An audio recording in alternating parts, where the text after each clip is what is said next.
Hello everyone. Today we will have the AMA with me, Nathan, here in the Google Hanguk office, and we'll get started in just a few minutes. First thing, I'd like to remind everyone about some deadlines that are coming up for our schools as well as our study trips. So, without further ado, I will get to those. Alright, the first reminder is that we'll have AMAs every Monday in April, starting at noon Korean time, which is right now. So thank you for joining us. And if you're just tuning in, again, my name is Nathan. I'm the International Student Coordinator here at Google Hanguk. And for our application reminders, the third term for SKKU, which is Sungkyunkwan University, that application is due during May 1st through the 21st. Sheila University also has a due date.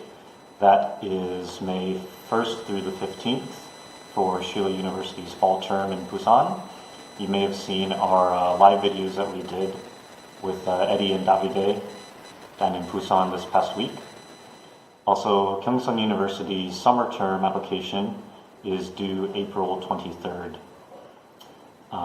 So those are our application dates for our university programs. We also have all our study trips that are coming up soon, and those will be due by May 31st. You need to apply and pay the fees by May 31st. And I know a lot of you have already applied and perhaps paid the application fee. The total course fee is due by May 31st. So we look forward to seeing you very soon. So right now I'm going to jump into the questions for the Ask Me Anything. I've been collecting different questions from many of you regarding either living or studying or both in Korea. So we've had someone say hi. Let me say hi back. No.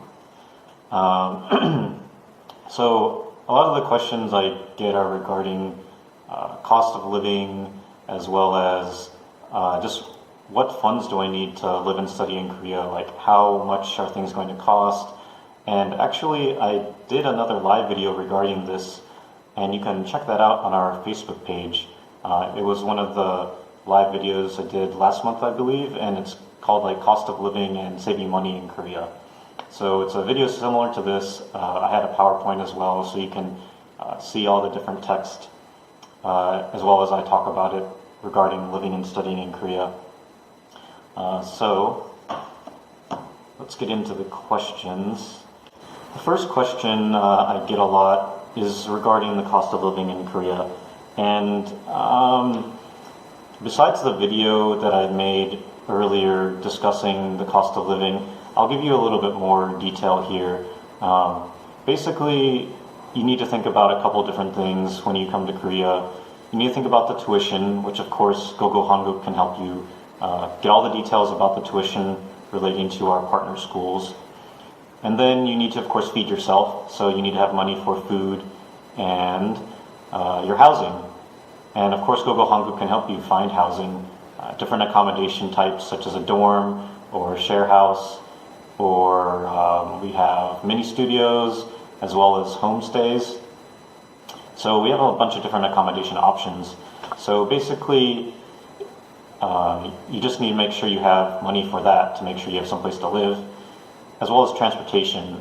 Many of our accommodation types are close to the schools, but you're going to need to probably get around Seoul, or if you're living in Busan, you're going to need to get around Busan, and also, spend time enjoying Korea besides studying. You may want to get out of the city where you're studying, either Seoul or Busan, and visit other places in Korea. So you're going to need a little money for transportation.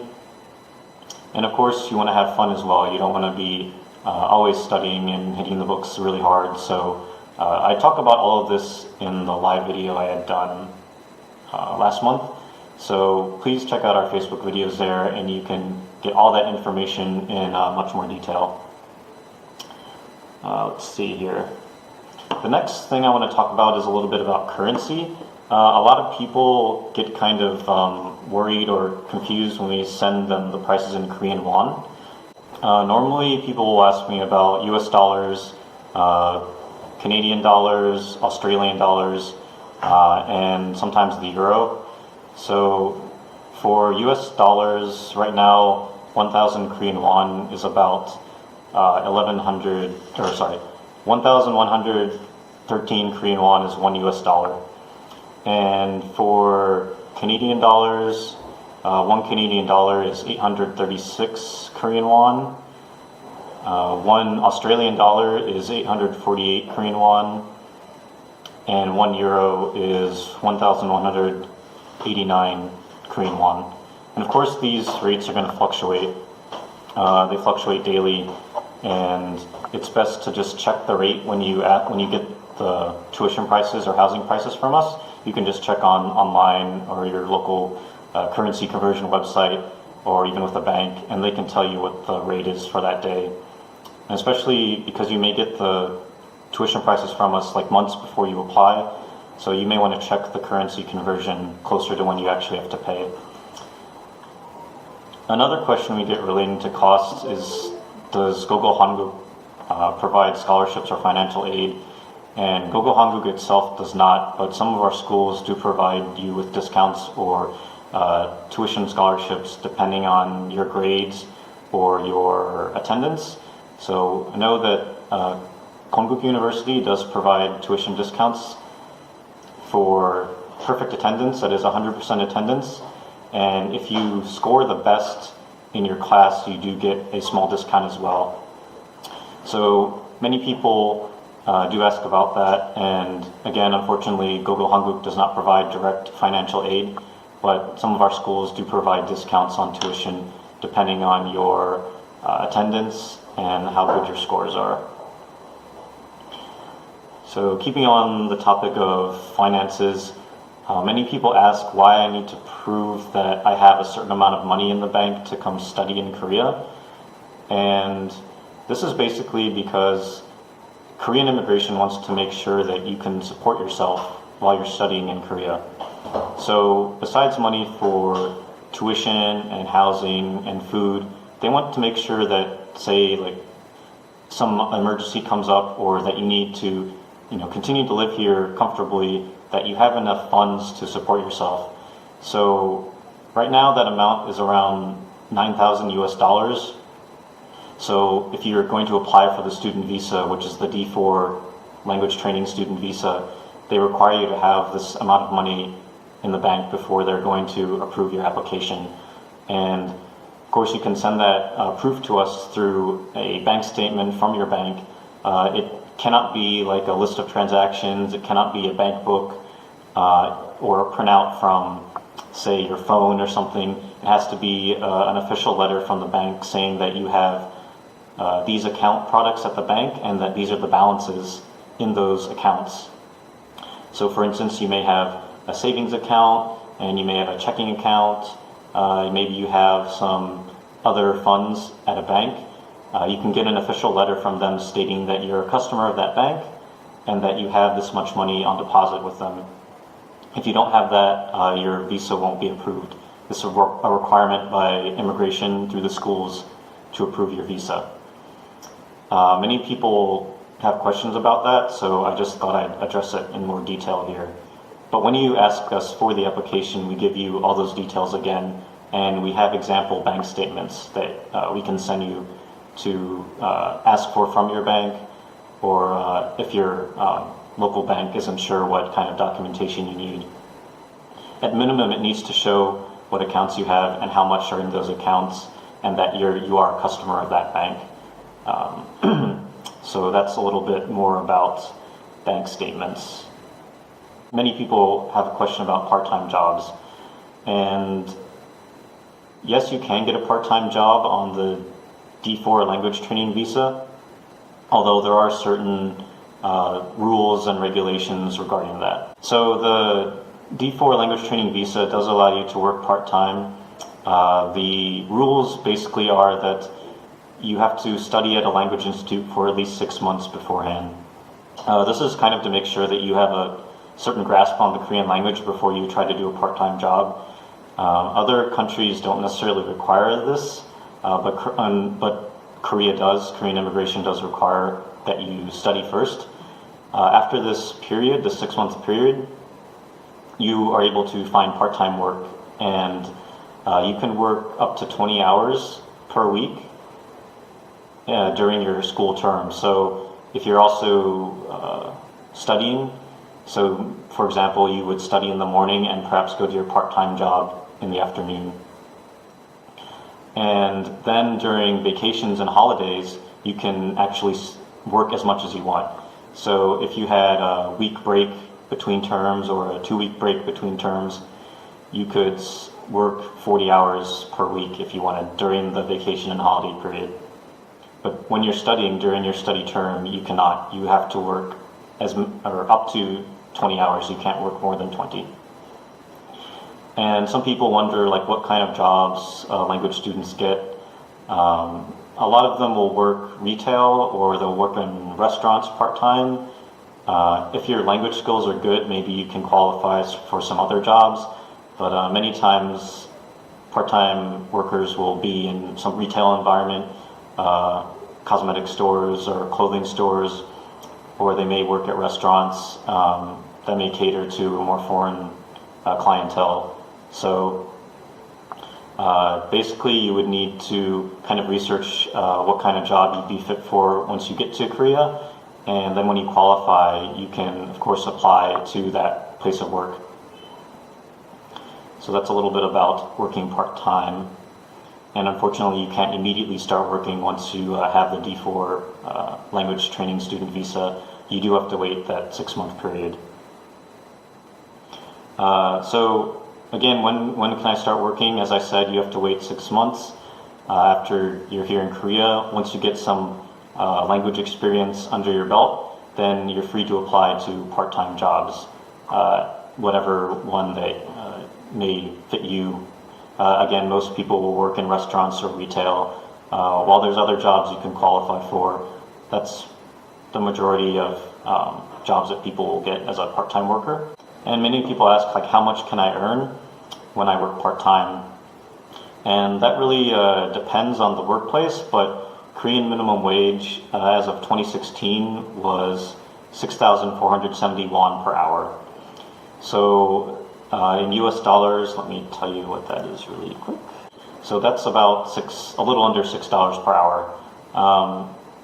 The wage isn't that high, but there are a lot of people in Korea and Seoul in general, so there's a lot of competition for work still. But if you do work part-time throughout the term and full-time during your holidays and vacations, then you can make a decent amount of pocket money, or if you need money for food, clothing, things like that, you are able to earn a little bit working part-time. But that's why Korean immigration requires you to prove that you can support yourself through that bank statement, because they don't want you to be here for 6 months and then solely rely on part-time work to support yourself after that. So that is why you do have that requirement for your financial statement. For those just joining us, I'd like to remind you that I'm Nathan. I'm the International Student Coordinator for Gogo Hanguk, and we make the process simple and easy for you to live and study in Korea. Our service is free. We help you get to Korea through studying, and we also host a very variety of study trips. So today we're doing an Ask Me Anything. You can ask me anything regarding living and studying in Korea, or anything about our partner schools, or anything about our study trips. Another great thing about our service is that we help you with accommodations. A lot of people are worried that once they do get into language school that they'll have trouble finding a dormitory or finding a homestay or finding a mini studio, and we are able to help you out with that quite easily. So just send us an email. You can email us at info@gogohanguk.com, or you can fill out our contact form on our website. Those are the two easiest ways to contact us. We're also on Facebook and Instagram and YouTube, so you can find us on social media, and we'll be happy to get back to you there although through our contact form and through email are the easiest ways. So I think I'm going to talk a little bit more about requirements to enter our university programs. I do get some questions about this from especially younger students that maybe have not graduated high school yet. So one requirement that most schools have is that you have proof of high school graduation and also transcripts from the highest level of education you've received. So if you've graduated high school, or if you graduated a technical school or university, then you're good to go. You just need proof of graduation. So for instance, the United States issues a high school diploma. So for your proof of graduation, you can use your high school diploma or your university diploma. The one caveat is that you need to get that apostilled, or you need to get that approved by the local Korean consulate. So countries that are part of the apostille system, then for instance the United States is, so you would need to find your high school diploma or your university diploma, and you can make an official copy of that and have that apostilled, and that would work for your proof of graduation. For your transcript, same thing, you would need to get an official transcript from your high school or your university, just your highest level of education, and from there you can get that apostilled as well. So once you get those two apostilled, those can act as your proof of graduation from high school or higher. So then many people ask, why do I need to get this apostilled? Why do I need the Korean consulate to give it their stamp of approval? And most of the time, people also don't necessarily know how this process works, even for their home country. Me personally, I had to look it up for my paperwork. So Korea requires this because they want to make sure your documents are authentic and that they're not phony or fabricated. Process for the apostille or consular approval is probably different for, especially in the US, it might be a little different per state, and then per country it can be a little different as well. For instance, the UK is part of the apostille system, so there you can apply for an apostille, but Canada is not. So for Canadians, you need to get the consular approval. So unfortunately, there's kind of too many countries and states to have the details on every single apostille or consular process, but we can definitely help you find it if you're having trouble. It's best to either contact your local government or contact your local embassy to find out specifically what the process is for you. And it may be different depending on the document. So it may be slightly different for, say, a university diploma as opposed to another document that you can get apostilled. So we can help you research that if need be, but it's best to contact your local government or local embassy to get further details on that. So again, my name is Nathan. I am the International Student Coordinator at Hanguk. We're doing an Ask Me Anything video. Today, you can ask any questions about living and studying in Korea. And we've been talking about kind of the cost of living in Korea, as well as the required documentation that you need in Korea for coming to Korea, because a lot of people have questions about that, especially when we send a whole list of documents. It could be like 8 different documents you need, so a lot of people have questions about that. And then when they see that they need the financial statement, that's also a big question mark for people. Normally, they had no idea that Korean immigration required such a large amount, and these days it's around $9,000 US to prove that you can support yourself when you come study in Korea. So I've been explaining a little bit about those processes, the documentation you need, as well as cost of living and required finances for studying in Korea. So let's continue with talking a little bit about the questions that people had about the documentation. So I already touched on the proof of high school graduation and the apostille process a little bit. Many people ask if I'm able to enter language school without proof of high school graduation. Maybe they didn't graduate high school, or they're still in the process of finishing high school, They may have gone to a technical school or a vocational school. Basically, the high school diploma is most often required, although there are some exceptions. If you're not out of high school yet and you're between the ages of 14 to 17, we do offer a youth study trip. So that's a short-term study trip offered during the summer where you can experience learning Korean, and you can also experience all the things relating to Korean culture, the Korean wave, and K-pop. So we're going to be visiting some of those places featured in that study trip during April. So every Friday during April, we're going to be visiting places featured on our study trips, including the ones featured on the youth study trip. So stay tuned for those. We're starting this Friday, and we're going to be visiting an SM Town experience. So for those that are familiar with that music label here in Korea, we're going to be going there and showing you all the things that are over there. And it's actually just kind of down the way from the Gogo Hanguk office. Another option is that if you haven't graduated high school, some universities will allow you to enter their program depending on what degree you received or what kind of certificate you received. Some of our German students, they haven't finished like the full high school yet in their country, or what the equivalent would be.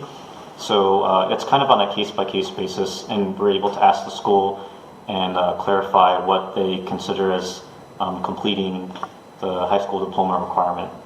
So often, students that have questions with that, you can send us an email and say what exactly you have, a diploma, certificate, vocational school completion, whatever it may be, and we can ask the school directly if it's not something we're familiar with, since there are so many students from different countries that apply. Kind of relating to finishing high school, people ask me, what's the typical age of the students at language school?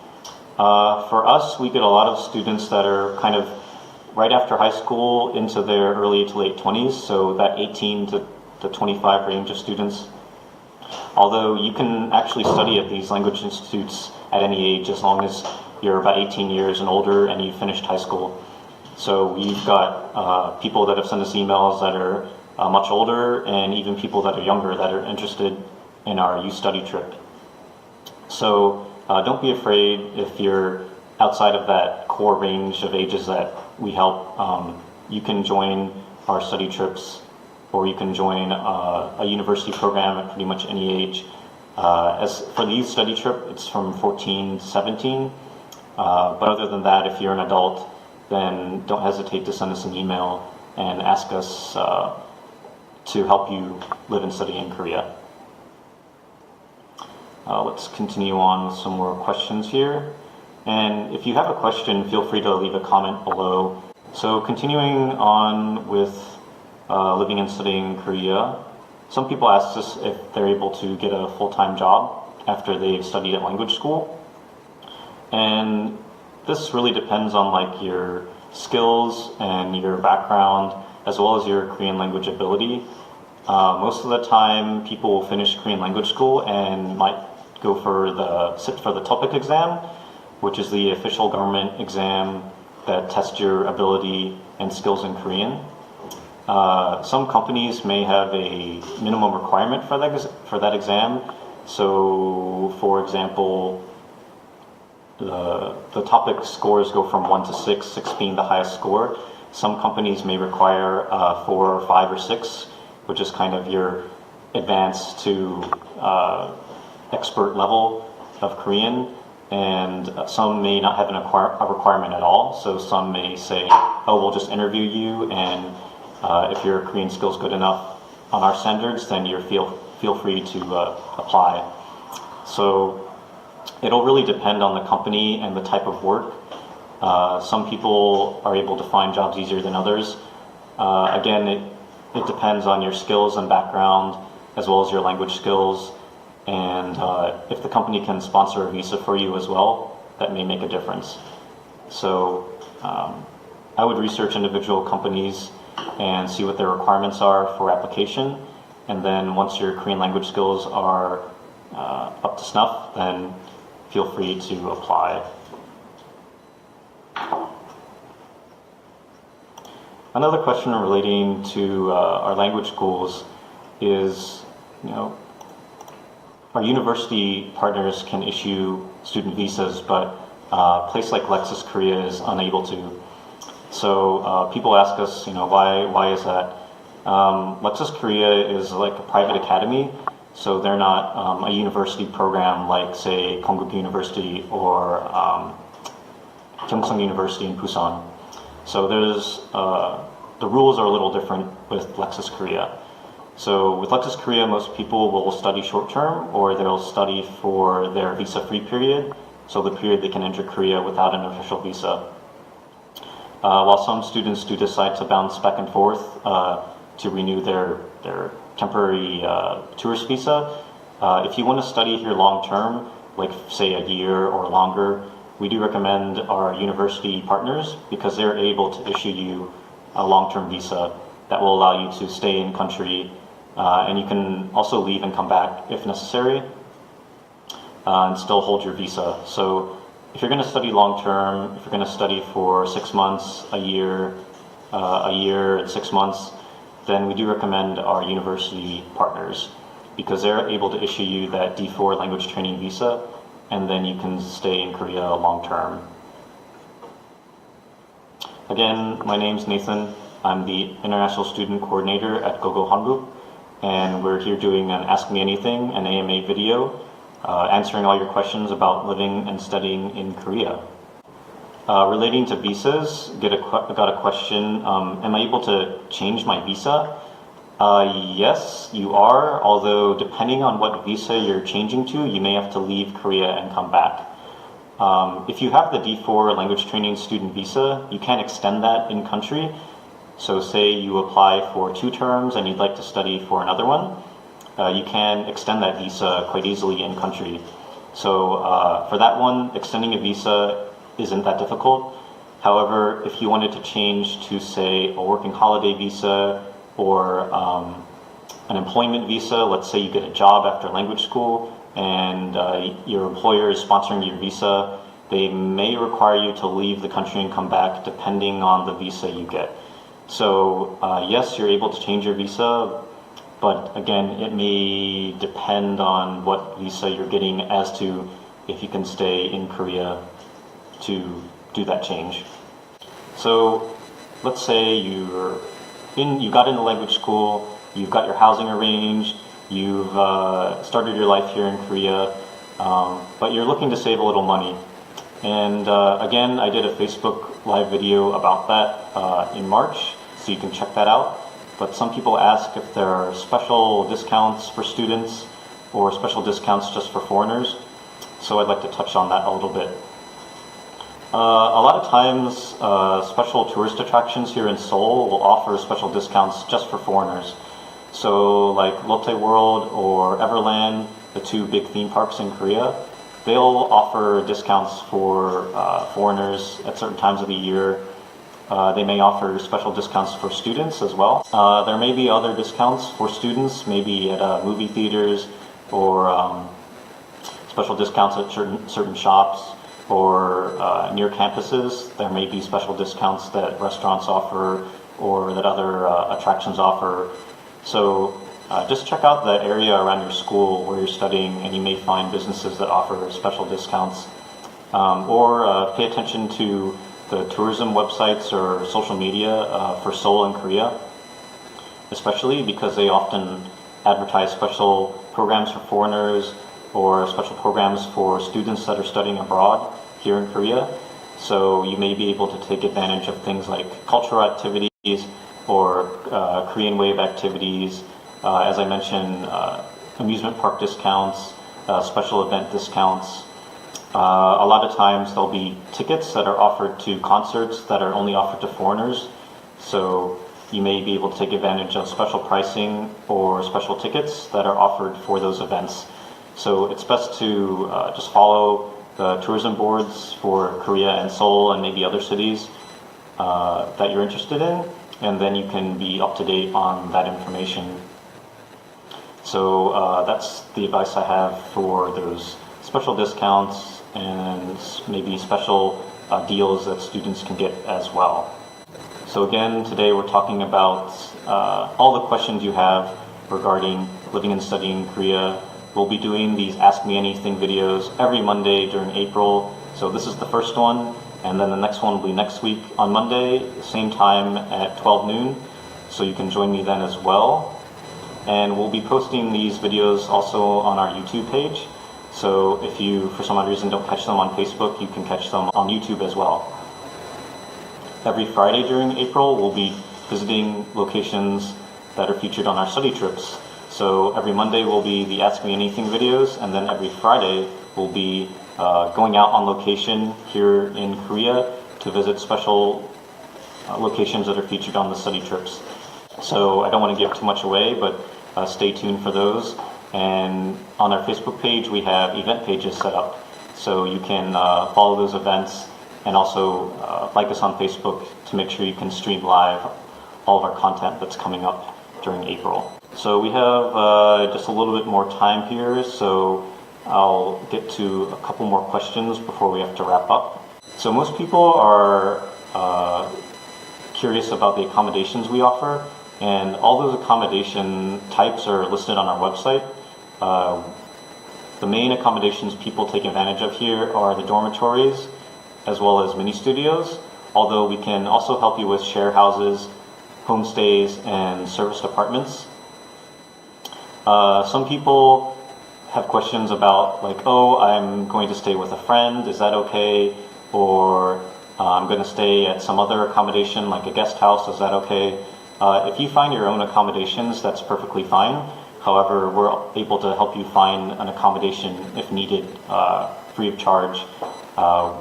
We have partners for studios.